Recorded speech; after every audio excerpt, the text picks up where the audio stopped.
Thank you for staying with us. The Debt Management Office has revealed that Nigeria's total debt has increased to over 46 trillion naira as of December 2022. This is about two figures higher than that of the third quarter of 2022. In a debt profile breakdown, Lagos, being the commercial hub of the nation, tops the states with the highest debt profile, recording a total of 807.21 billion naira, while Delta came in second with 304.25 billion naira, and Ogun with 270.45 billion naira. These figures, which include the total domestic and external debts of the federal government, has continuously threatened the economic growth, giving rise to inflation, cause untold hardship on our citizens, and affect the country's image in other countries. Joining us in the studio is the Chairman, Chartered Institute of Bankers of Nigeria, LASUTEC, and Ikorodu Chapter, Dr. Abiola Lawal. Good morning. Thank you for joining us on TVC Breakfast. Good morning. Good to see you. Thank you very much. Great. Right.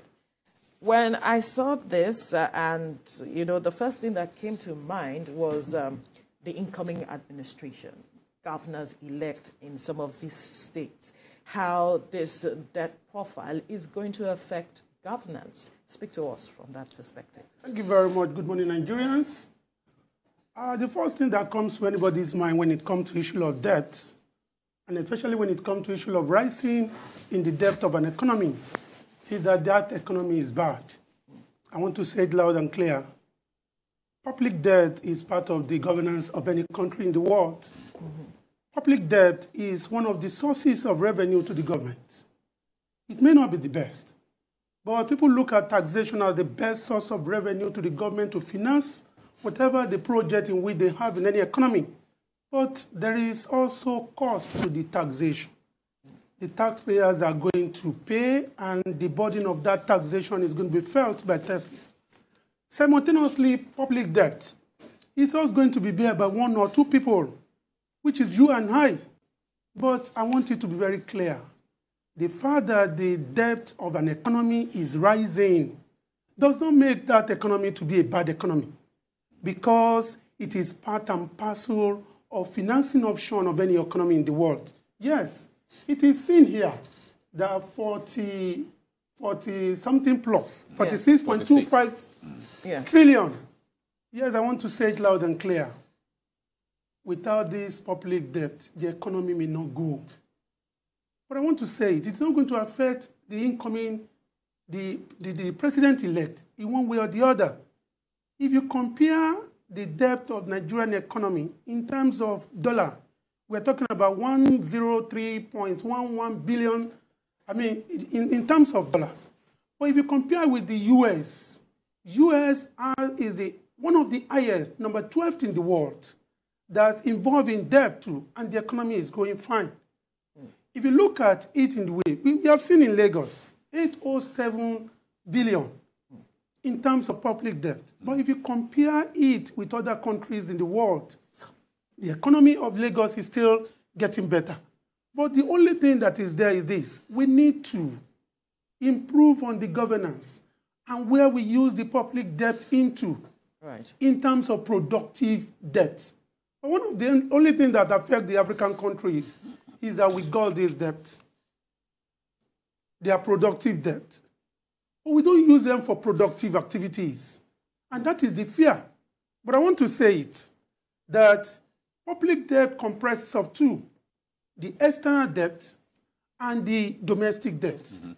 The two come together and make public debt. If you look at Nigerian economy, if you look at the percentage of domestic debt compared to that of external debt, we're talking about 59-point-something to 41 points. And implication is that we have more debt at home, which makes us relevant in the world, because it will have been a worse thing if we have the external debt more than the domestic debt. If government is borrowing within, it's still borrowing from itself. It's still borrowing from itself. The interest that the government is going to pay is still going to be paid within. The higher is going to be paid inside rather than that of external debt. But I want people to know one thing.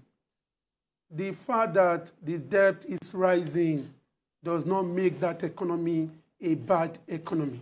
All right. Let me ask this, because the issue of this debt, it seems, if you are not an economist or in the financial space, the feeling it creates in the minds of an average Nigerian, it's more of a negative feeling the moment national debts or what the public debt is mentioned.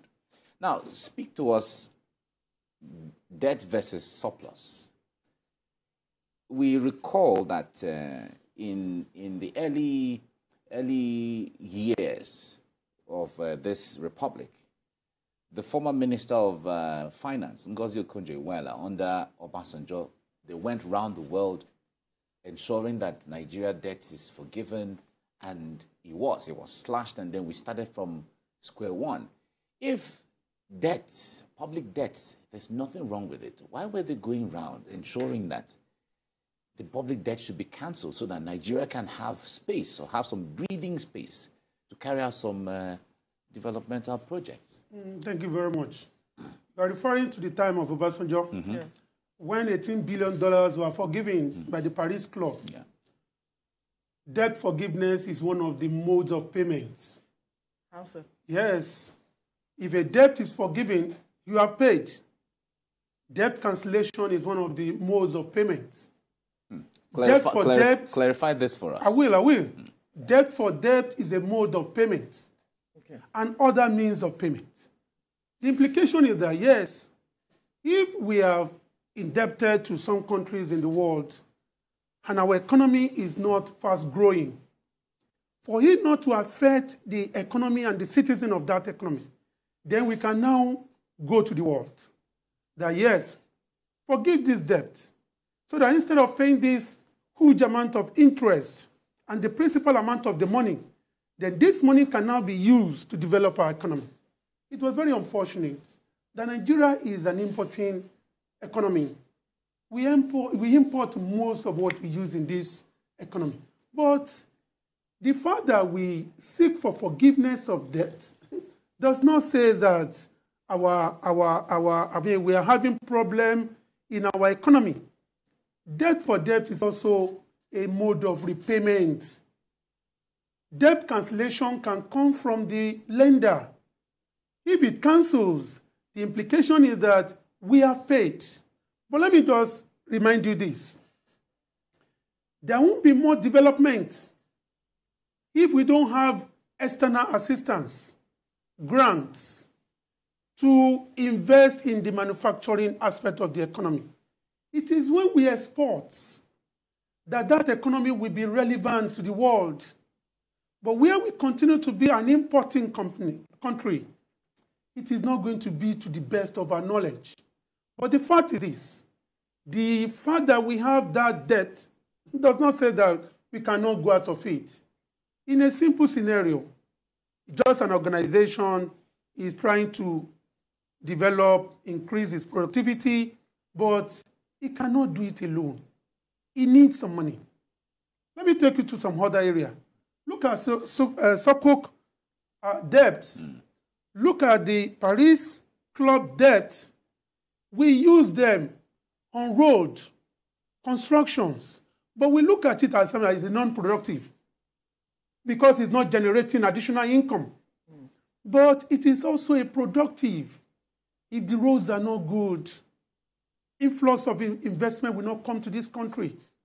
We won't be able to ship or move product from rural areas to urban area. And that is why we refer to a non-productive debt for construction of roads as a productive, because it's going to have effect on the economy. Let me say this. Under a normal situation, and we feel that the debt is rising, the entire world is looking at us. Japan is number 2 in the world, highest ranking, highest debt in the world. Number 2. As of 2021, it was Venezuela. But these are the countries we are running to. Look at Canada, one of the 20 countries in the world with highest public debt. That is where our countries are, our children are running to. If you look at all this, Zambia is one of them. but their economy is getting better. It is a matter of time. But we How long? How long? Yes. It depends on the governance we're talking about. Governance we're talking about is a matter of right leadership. To put this public debt in a very good area of economy. Make us understand, what's the difference? You've mentioned Japan, Canada, even the United States, yes, and so on. What makes their debts that is so high different from the debts that we have, if we have to place them side by side? Yes. And yet there's productivity. So yes. Majority of our debt in Nigeria economy is for consumption. We use it for consumption, not productivity, not investments. And that is what IMF said. There are conditionalities to IMF loans. If you can devalue your currency, anybody that heard the word devaluation of currency will feel that, yes, we want to depreciate our currency. No. Devaluation of currency is all about making exportation of goods and services in your economy to be cheaper and making importation of that goods and services to be more costly into that economy. So that when you bring in the loan, you use it for productivity, for manufacturing, and you can now export your goods. The more you export goods from your country, the better for that country. But the more you import, it is not the best for that country. So most of the debt that we use most of the time is for consumption. You want to assist Boko Haram. You want to control insurgency. Assist? No, I mean assist I'm talking about is that to control insurgency, to assist the military in terms of ammunition. The fight against terrorism. To control the terrorism. But these, or even pay salaries. Or pay salaries of soldiers and even the consultant to that maintenance in an economy. All this will refer to them as consumption. And when you use the money for consumption in an economy, then it's not yielding for you. And that is why I said in good governance that there is no way an economy will be without public debt. There is no way. We will not grow.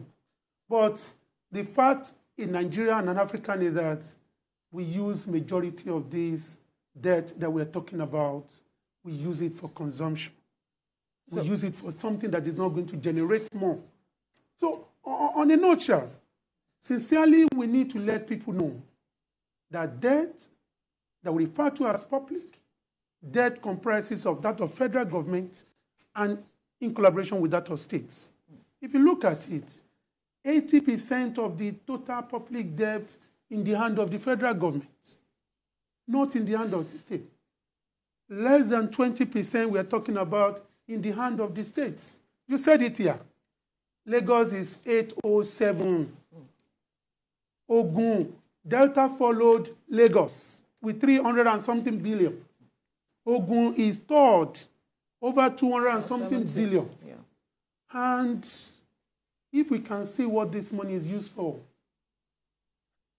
and it can create employment, it can create an image of the economy of Nigeria to be better in the world.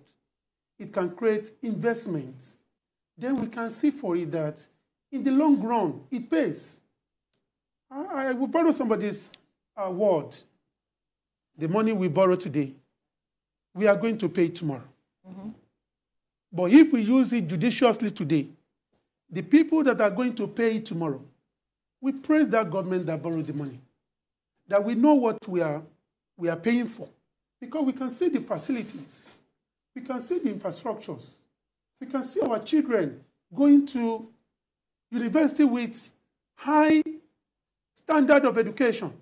We can see people going without fear or favor, without any mind of menace. Then they will be very free to repay the debt. Sorry, moderator, if you look at the interest that we pay on these debts, it is alarming. It is alarming if you look at here. We're talking about over, let me just give you a very good figure here so that you can understand. All right.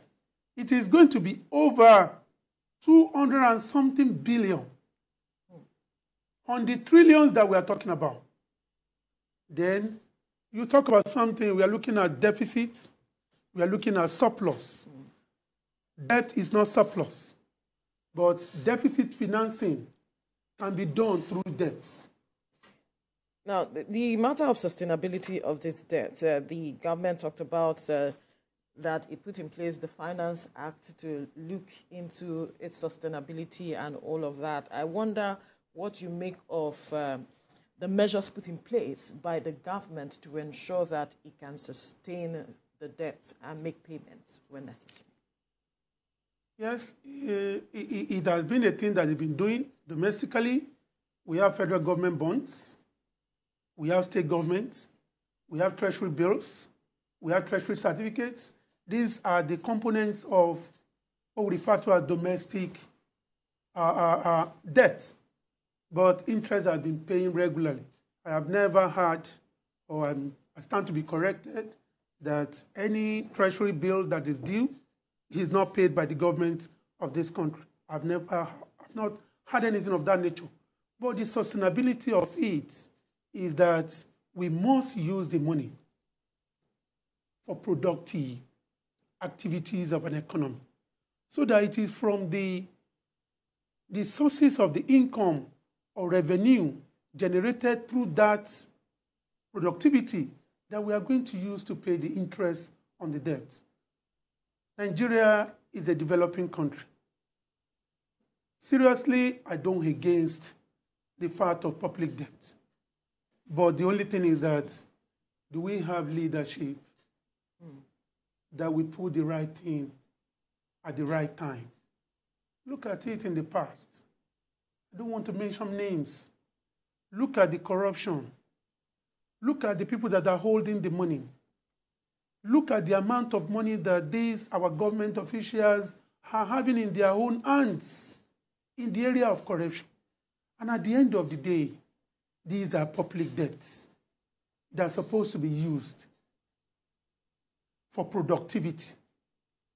And it is now used by only one person. So how should the leadership that you have been talking about, for instance, we're having a new government coming in, how should they address this matter such that we get some level of productivity from all of the debts that we Number have? one, either we like it or not, issue of oil subsidy will be removed or should be removed.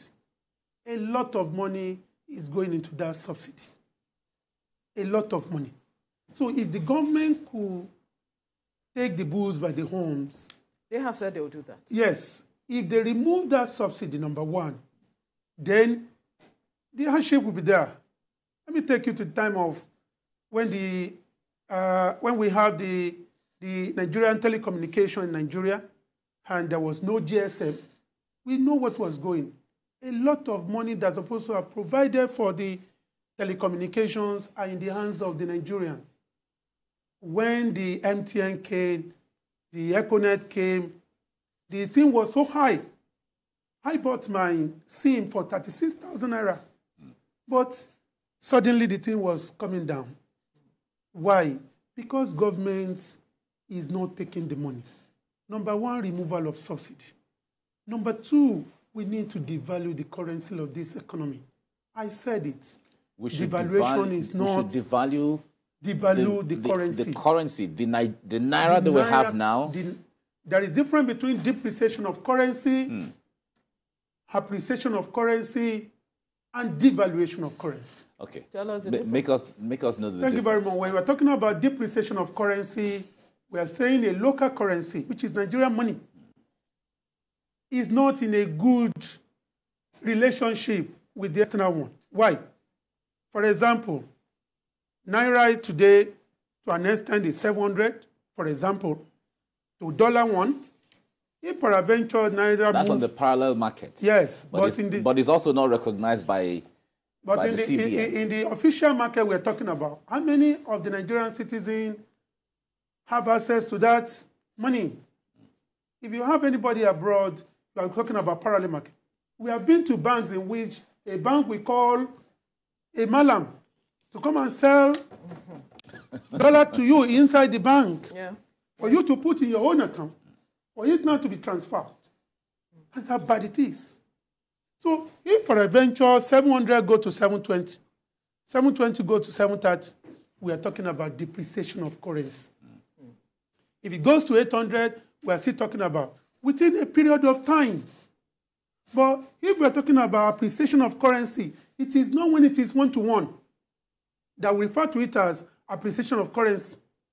Our prayer is that let Naira appreciate, coming down.